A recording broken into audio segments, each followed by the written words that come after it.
Hey guys, it's Toasty Fresh and I'm back with yet another collection video, this time for September, and I'm just going to go over the few things that I've collected over the past few weeks, and it's a little bit of variety. I've got a PlayStation 3 game, I've got a few PlayStation 2 games, some PlayStation 1 games and some original Xbox games, and last but not least a Game Boy Advance game, which was the final thing that I was waiting on collecting, which is why it took me a little bit to do another video. Anyway, I'll go ahead and get started on the first one, and we'll go for the most recent game, which is the PS3 game, which was Assassin's Creed Revelations for the PS3, which came boxed with all the instructions and everything included. And I got this off the mixed bag that is eBay.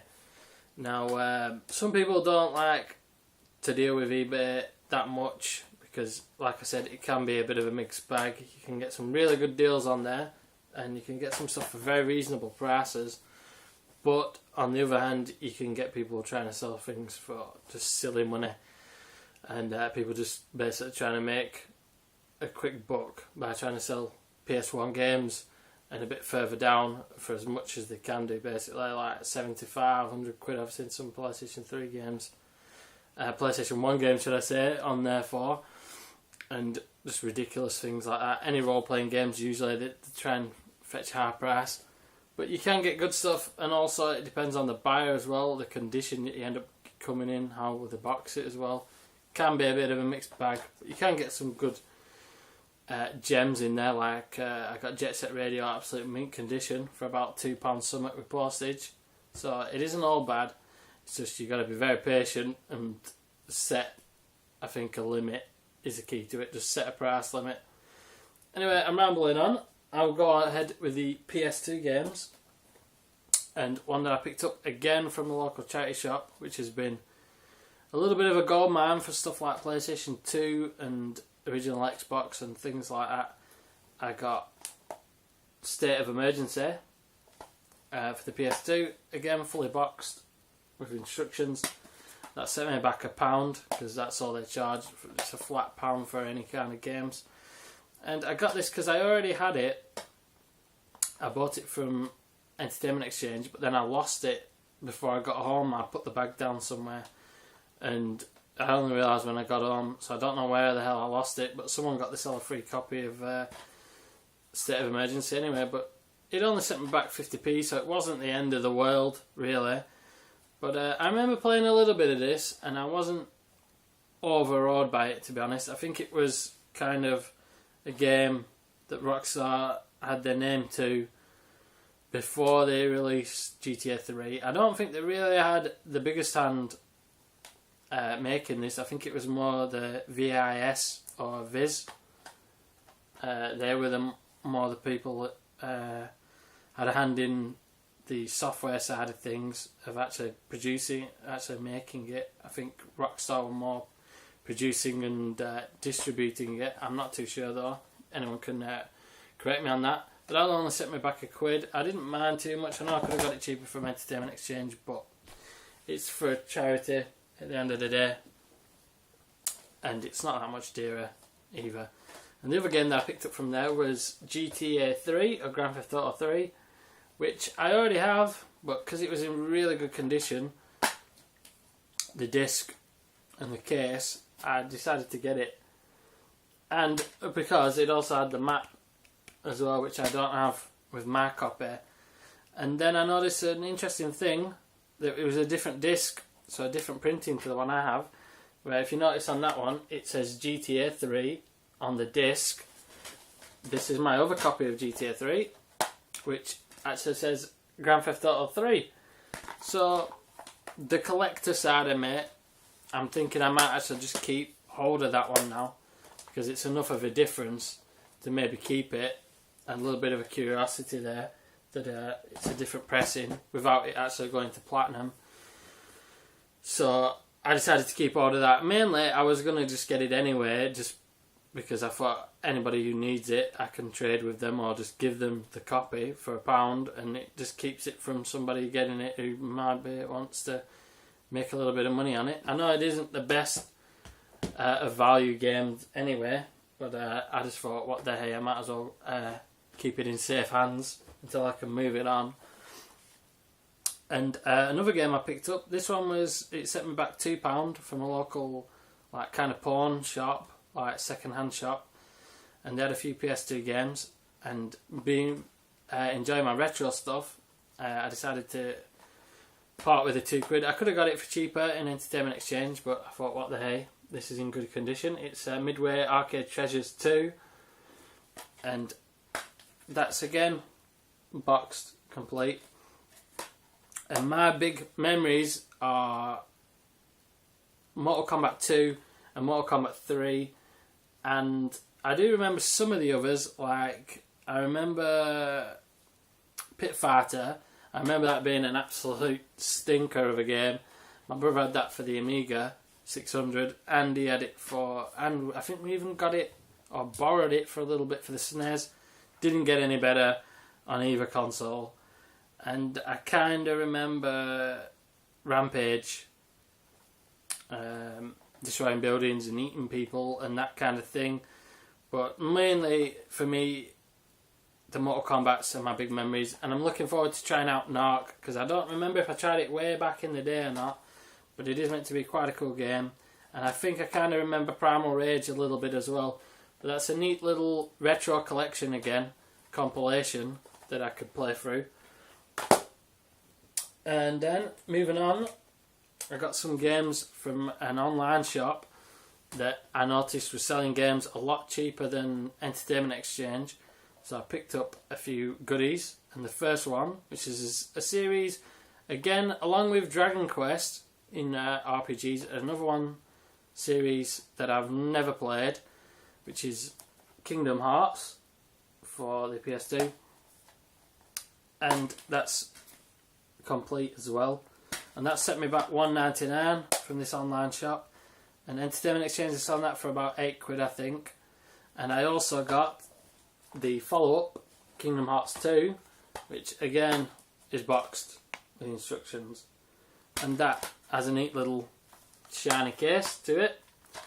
And I picked that up as well. That was $1.99, so I thought I might as well get them both together, and they would have set me back £18 for the pair on Entertainment Exchange, but I managed to get them both for just under £4, which is pretty good going. And it's a series that has a big fan base, and a lot of people love it. It's a crossover between Final Fantasy games and the Disney franchise.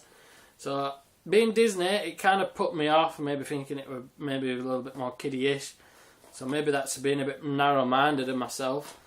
But I definitely have a lot of curiosity for these games, so I'm looking forward to trying them out. And for that price, I thought it's just two great additions to the collection, as well as maybe being games that I'll be very interested in playing. From the same shop, I also got another really one of my favourite games. Well, two of these games I got, these original Xbox games I'm going to show you, and they were two of my all-time favourites for the Xbox. The first one I'll show you is Jade Empire, and it's the special edition red cover. I have got the blue cover, the original, somewhere back there behind me in my Xbox pile, and that's complete. That again set me back $1.99, and I just got that just because basically the collector side of me just saw that, and I thought, yep, I like my little limited editions as well. So I thought, why not get it? I mean, I already have it, but I thought at some point I would have got this anyway. And for the price, I thought it was a pretty fair price to pay for it. And it just looked cool. It's got a cool kind of shiny cover to it. And you get an extra character, apparently. Playable character in this. So one of my all-time favourite games, which I'll probably play through with the extra character at one point. And the second game, another action role-playing game, is Knights of the Old Republic 2. And I absolutely love this game, and I love the first one. The only downside to this one is there's no instruction booklet in with it. But again, that only set me back $1.99, and it would have set me back £12 looking on Entertainment Exchange and more on eBay. So I'm pretty happy with that. All I need to do is hunt down an instruction booklet if I can find one in the wild that's going spare. And another absolutely fine one, BioWare did the first game, but Obsidian, I thought, did a bang up job of carrying on the series, and I wouldn't mind another one if you're listening, BioWare, but they're probably not. But absolutely loved that game, brilliant game, and paved the way for the other great titles like Mass Effect and so on. And the other titles, I think I'll go over the two sort of mistakes I made with bidding on eBay. And the first one was I was looking at Wild Arms and I didn't do my research. And because it didn't have the weird vertical PlayStation label, I bought this and only realised later that it's a Japanese copy, and that is Wild Arms Second Ignition. So I could get this to run on my laptop with the emulator I've got, but it would mean me taking several Japanese classes to actually understand what the hell's going on. So it's purely one for the collection now, that. But hooray for me, it means that now I might have to go ahead and start collecting Japanese versions of the games. I don't know, I won't be starting that just yet, but it's something that I may end up getting into now. And it looks like it'll be a fine game. I really enjoyed the first game. I remember having that, one of the first RPGs that ever came out. I think it was actually in England. It was the first one that was released, I think. And the second one, again a little bit of a gaff, was Dark Cloud 2, which is American, because it was called Dark Chronicle over here in Europe. But it's fully complete with the instructions, and it's in absolutely fantastic condition. So there is that, and I can play it on my laptop if I really wanted to. And I absolutely loved the first game to this. It was one of my, probably, I don't know, it'd be way up there on maybe one of my all-time favourite PS2 games that I ever played in my original time with the PlayStation 2. And it was just a really good little game. Unfairly, it got compared to Zelda, and it was classed as a Zelda clone. I think it was a little bit unfair on it, and it was a very good game in its own right, really. And last but not least, oh no, in fact, I missed out the PS1 games. I'll show you the PS1 games last. But I got myself Pokemon Emerald as well on the cart, which was good for me because I paid £4 for that. The downside to it is the battery has run dry, so all the time-based events I won't be able to play, but I can still play through the game just without those events. And on an earlier video I showed you that I got a lot of empty boxes for the Game Boy Advance and Game Boy Color from my local charity shop, and one of them happened to be Emerald. So I've now got a fully complete version of Pokemon Emerald to add to my collection. So it always goes to show, if you see some stuff like that, odds and ends from games, it is sometimes worth saving them from being chucked out or getting them for free if anyone's offering them. It's always worth taking them up because you never know when you could get your hands on the missing part that you need. I did miss out actually the PS1 games we're going to leave you before showing you. And the first one I'll show you is Populous The Beginning. It's a game that I've been looking for a little while. I had really good fun with this, another Bullfrog game. And this, along with Theme Hospital, were two of my favourite PS1 games that I played. And it's fully complete with the instructions. This set me back about £2 something from eBay.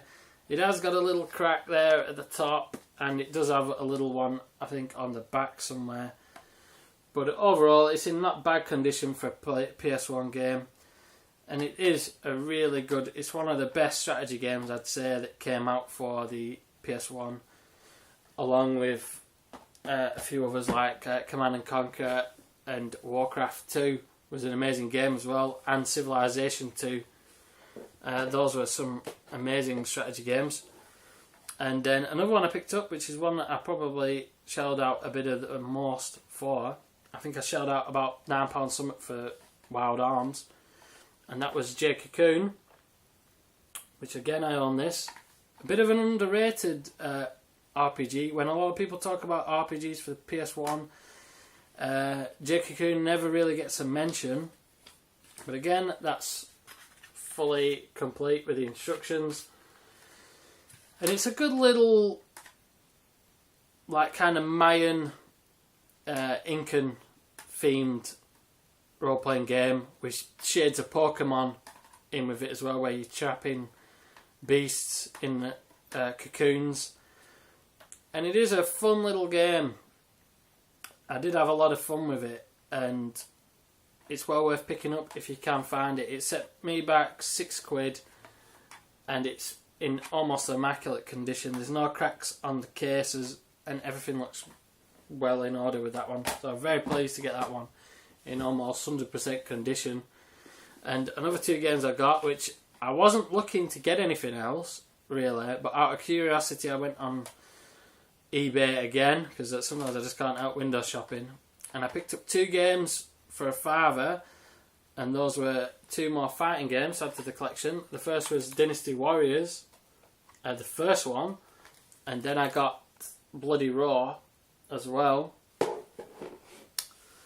and that sounds very good if you're English. Bloody Raw, bloody. But yeah, it's all in, but it's a bit of a thing to show you. I won't lift it up because the spindles actually broke on Dynasty Warriors. It must have been in transit, but it has got the instruction booklet and everything included. I never really played the first Dynasty Warriors too much, to be honest. I always have more memories of the PS2 era and playing through Dynasty Warriors 2 and all those kind of big button mashing games, free for all games. This is more of a traditional beat 'em up.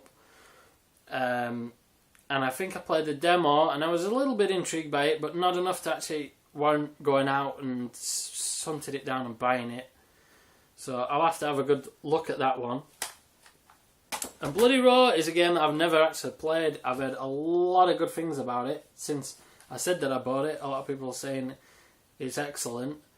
And I think I maybe played the demo again of this from buying official PlayStation magazines. I probably did play through a demo of it, but I've never actually played in any great depth, to be honest. So I don't know how good it is. It's got the instruction booklet, that's complete. The spindle hasn't broke on that one, and this is actually in pretty good nick. It seems more like Dynasty Warriors was the one that was beaten up. This one seems pretty good. It's just got a bit of sticker residue on it, but that's easily remedied with a little bit of citrus household cleaner.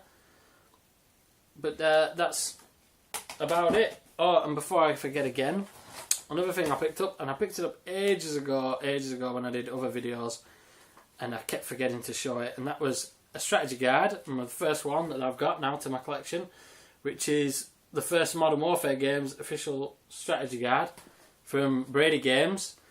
I remember Brady Games from having the Final Fantasy VII guide book, and that was an excellent guide book for if you wanted to get absolutely every item in a level and helping you along the way. I mean, I'd already completed Final Fantasy by the time I think I got it, but it did help me go back and do a lot more in the game. But I just picked this one up because I'm not a massive fan, to be honest, of the Call of Duty franchise, but it was 20p. It was the same as the other books. I got it from the local charity shop again. So I picked it up. I did miss out on, there was a Halo one as well, Halo 3 strategy guide, but another guy had already been in. He was looking around when I came in, and he'd already took that off their hands. But I thought, and for some reason he left this one. Maybe again he's not a big Call of Duty fan. But I just thought it's to the collection, whether I like it or not. It's there as part of a video game paraphernalia. And as much as you can, love or love the series, it will have its place in video game history in one way or another. So, you know, you've got to have it just for that reason mainly. I'm not a big fan, like I said. They're way too short on the thing that matters to me, which is single player. And I'm not a big fan of it. But that's it. That's all I've collected for this past few weeks. I hope you've enjoyed having a little bit of a look at what I've been collecting. If you've got any thoughts, hit me up in the comment section and leave a like or anything like that if you've enjoyed the video. And I hope to be back with you very soon, but maybe not too soon. I don't think I'll be doing much more in the way of collecting. As we get closer to Christmas, I might pick up the odd little thing, really cheap. But until I see you next time, I hope you're all doing fine, folks, and I'll see you later.